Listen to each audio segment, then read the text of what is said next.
Salut chers parents, salut chers culteurs, salut chers auditeurs. Bien des choses à tout le monde et en particulier aux éleveurs de lapins installés en Côte d'Ivoire. D'accord? Vous êtes sur la chaîne des culteurs, celle-même qui véhicule des messages sur l'agriculture. Voilà. Chers amis, chers parents, nous sommes en fin d'année, donc bon début de fin d'année à tout le monde. Les fêtes vont se succéder. On ne saura pas si on se verra ou pas. Voilà. Mais je profite de cette occasion pour dire bien des choses à tout le monde. Voilà. D'accord? Voilà. Et nous sommes en fin d'année, comme je viens de le dire. Nous sommes en décembre. Et chaque fin d'année, nous avons tous le même problème, le même souci. Depuis des années sur des années, on rencontre ce même problème en fin d'année. Cette fois-ci, c'est encore grave parce que là, c'est en début du mois de décembre que ça a commencé. Généralement, on partait vers, on croyait ce problème à partir de fin décembre, janvier, février, voilà. Mais cette fois-ci, ça a vite commencé. Qu'est-ce qui a vite commencé? Aujourd'hui, il y a pénurie d'aliments sur la Côte d'Ivoire. Nous avons des maisons de production d'aliments qui n'arrivent plus à satisfaire leurs clients.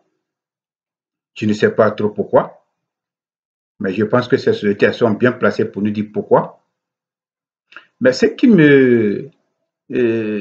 que je ne comprends pas, c'est qu'une société, une entreprise comme ces entreprises-là, qui ont le monopole de la vente des granulés en Côte d'Ivoire, chaque année, les mêmes problèmes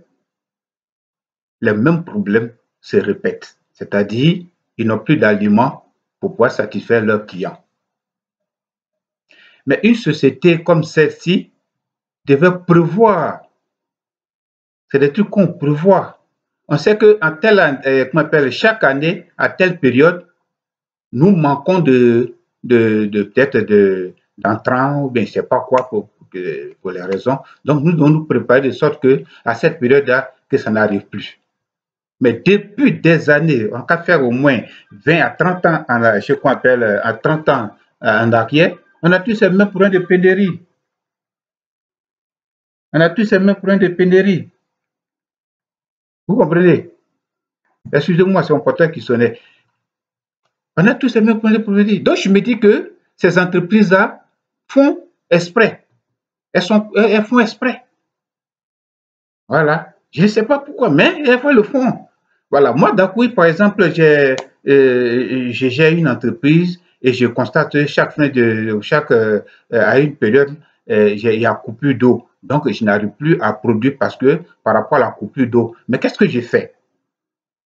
Qu'est-ce que j'ai fait? Si je dois vraiment respecter mes engagements, si je dois vraiment respecter mes clients, qu'est-ce que j'ai fait? À l'approche de cette période-là, mais j'envoie des bassines ou bien des fûts de 10 000 litres, 5 000 litres, 8 000 litres que je vais remplir. Et ces fûts, le moment arrivé, une fois que je vois qu'il y a pénurie d'eau, je me sers de ces fûts-là pour pouvoir produire ce que j'ai à produire pour respecter mon engagement vis-à-vis de ces clients-là. Ce qui n'est pas le cas de ces maisons de production d'aliments. Et là, j'ai dit que vraiment, je suis vraiment confus parce que là, je ne comprends pas, je ne sais pas les raisons pour lesquelles ces entreprises à cette période-là n'arrivent plus à satisfaire les clients. Or, une entreprise, c'est celle qui a une vision d'avance. Il y a des gens qui sont, qui sont au sein de ces différentes sociétés-là pour pouvoir réfléchir, pour avoir une longueur d'avance sur certains éléments, sur les problèmes, sur l'avancement, sur le développement de l'activité de l'entreprise. Donc, ces personnes-là devaient réfléchir pour trouver des solutions à ces problèmes-là. Et c'est à cela que j'ai dit que je ne comprends pas. Ou bien peut-être qu'elles font exprès, pour des raisons qui leur sont propres. Voilà. Et comme ça, ce sont les pauvres éleveurs de lapins, leurs clients. Et c'est ceux-là qui sont dans des problèmes, qui regardent leurs lapins mourir sans pouvoir réagir parce que elles ne savent pas que faire pour pouvoir, comment appelle, trouver une solution à ces problèmes-là. Et là, vraiment, vraiment, vraiment, il n'y a qu'aux éleveurs de lapins, il n'y a qu'aux éleveurs de lapins de la Côte d'Ivoire, il n'y a qu'aux éleveurs maso, je peux les appeler ainsi, voilà, des éleveurs maso. Chers parents, chers amis, chers agriculteurs, je dis à ces entreprises-là, je leur dis, et je vais répéter à chaque fois que je vais faire une vidéo, d'ici 5 ans à 10 ans, tout au plus, ces maisons qui produisent des aliments de lapin n'auront plus de clients. Mais cela va dépendre des éleveurs que nous sommes, que vous êtes. Tout cela va dépendre de vous. Vous savez ce qui est en train de se passer? Les maisons de production de viande de lapin sont en train d'acheter les granuleuses pour pouvoir produire elles-mêmes leurs granulés, ce qui est l'idéal. Donc d'ici 5 ans, 10 ans, ces maisons n'auront plus de clients. Ou du moins, la clientèle va baisser. Parce que les uns les uns ont compris aujourd'hui que fabriquer soi-même ces aliments est l'idéal. Et c'est ce qui est en train de se passer. Aujourd'hui, des fermes sont en train de s'associer. D'accord? Chacune, elles ne sont pas associées. Chacune d'autres fermes ont acheté leurs granuleuses.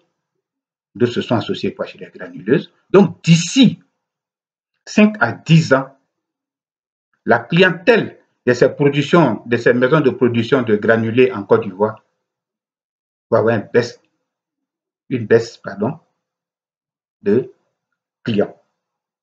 Ce qui ne va pas les arranger. Mais qui a provoqué cela? Ou bien qui est en train de provoquer cela? C'est eux-mêmes. Parce qu'ils disent quoi? Ce sont des clients maso. Nous, on fait ça, on arrête les productions quand on veut, on fait ce qu'on veut. Après, ils vont revenir. Ce qui ne sera plus le cas.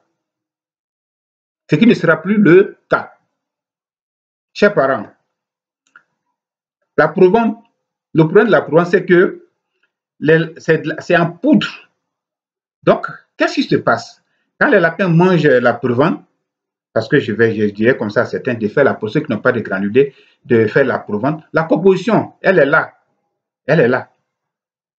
Voilà, mix, que ce soit aliment aliment mix, aliment de reproduction, aliment de croissance, aliment de sévrage. Nous sommes en train de chercher. Et je pense que ce que nous avons pour le moment peut nous amener à fabriquer des granulés. Peut-être que ça ne sera pas l'un des meilleurs granulés, mais ça peut servir à la consommation, ça peut servir aux lapins de survivre, de se reproduire aussi. D'accord? Jusqu'à ce qu'on trouve la meilleure formule. Mais il y a quand même des formules qui peuvent déjà, amener les lapins à se reproduire, à se nourrir. Voilà, pour pallier à ce problème-là, qui est la rupture des aliments à chaque fin d'année. Et encore très dangereux, c'est-à-dire la mortalité des lapins qui n'ont pas eu d'aliments, voilà, les patrons n'ont pas eu les aliments, les éleveurs n'ont pas eu d'aliments, et aujourd'hui, ils voient les lapins mourir sans pouvoir faire quelque chose parce qu'ils n'ont pas de choses. Il faut s'outiller, d'accord? Celui qui veut aller loin prépare sa monture. Il faut avoir les outils qu'il faut pour que tu ailles loin. Ces outils-là, parmi ces outils, il faut ajouter la fabrication des granulés. Vous êtes 3, 4, 5 fermes, achetez-vous une granulée, voilà, et vous allez fabriquer vos granulés. Mais comment se fait les granulés? Bon, juste, je veux dire, ce n'est pas la granuleuse seule qui fait les granulés. Bien avant que la granuleuse ne fasse les granulés, il y a une broyeuse. Donc, la composition, toutes ces compositions, les intrants, les additions, tout ça, on met ensemble, d'accord, et on fait la poudre. La poudre là, la poudre avec tout ce qui est entrant et autres, la sortie là, c'est cette sortie-là qu'on met dans la granuleuse et elle te fait les granulés. Parce qu'il faut mélanger tout ce qu'on met dedans comme composition. Voilà, il faut mélanger, donc il faut une broyeuse. On ne prend pas les maïs avec le maïs sec avec les trucs pour les mettre directement dans la granulée pour faire les granulés. Donc quand c'est comme ça, là, le mélange ne sera pas bien fait. Donc il faut d'abord une broyeuse, voilà, et une mélangeuse. Par la suite, on fait maintenant ce qu'on appelle mise en machine pour pouvoir faire sortir les granulés. On laisse refroidir un certain nombre de temps, ça durcit, et puis allez, on commence à mettre en sac. Donc, chers amis, je vous exhorte à produire vous-même vos aliments. Et c'est possible. Rien n'est impossible. Tout est possible. Et aujourd'hui, il y a des maisons de granulés, des maisons de production de viande de lapin, des fermes qui produisent elles-mêmes leurs granulés. C'est possible. D'accord? Il faut pallier à ce problème-là. Il faut trouver des solutions. Voilà. Si chaque année vous devez vivre les mêmes difficultés, c'est que vous ne réfléchissez pas, vous n'avez pas une longueur d'avance sur les choses.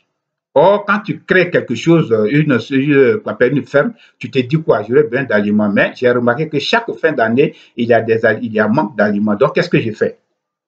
Je me prépare à trouver une solution à ce problème-là. La première année, d'accord, ça m'arrive. La prochaine année, ça ne m'arrivera plus. Ça ne va pas m'arriver. C'est ça. C'est de ça qu'il s'agit. C'est de ça qu'il s'agit, chers parents. Donc, nos frères scientifiques, nos frères, qu'on appelle les nutritionnistes, nos frères vendeurs, qu'on appelle producteurs de viande de lapin, nos frères qui investissent dans l'agriculture en Afrique, en Côte d'Ivoire, au Ghana, au Cameroun, au Sénégal, partout, trouvez les moyens pour pouvoir vous acheter une granuleuse ou pour vous acquérir une unité de production d'aliments. Et comme ça, vous allez pallier à ces problèmes de rupture ou bien je ne sais pas quoi. D'accord? Voilà. Donc, c'est de ça qu'il s'agit.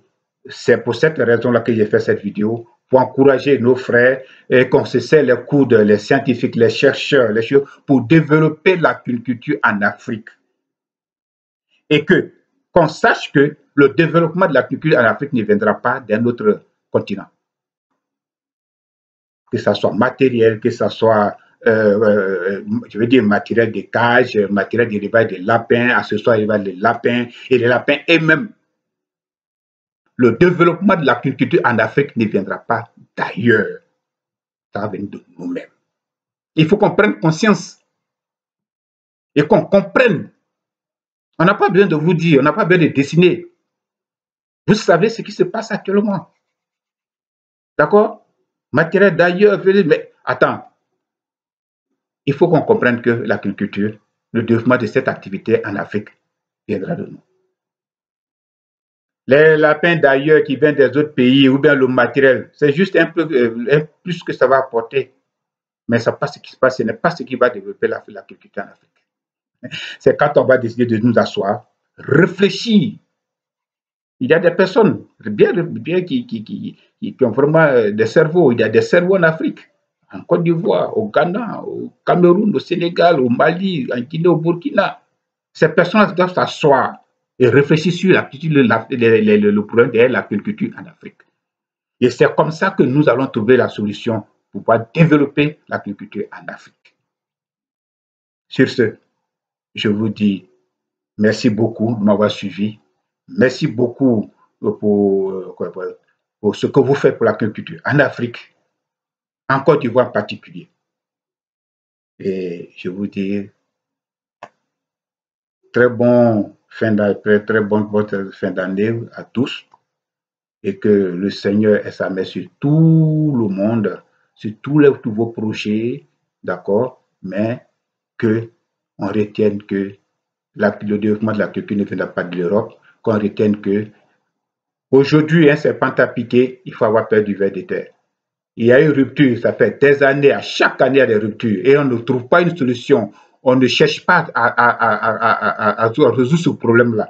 Et on est toujours au merci de ces maisons de production de l'aliments qui font de nous des masos. Mais ça doit s'arrêter. Et si ça doit s'arrêter, ça dépend de vous et pas de vous. Oui, vous, les agriculteurs, ceux qui investissent dans ce domaine-là. D'accord? Ça dépend de vous. Personne ne le fera pas à votre place. pas le gouvernement. Personne, si ce n'est pas vous. D'accord? Merci beaucoup, bien des choses à vous, et je pense que ce que j'ai dit n'est pas rentré dans les oreilles d'un sourd, et que vous allez partager cette vidéo afin que tout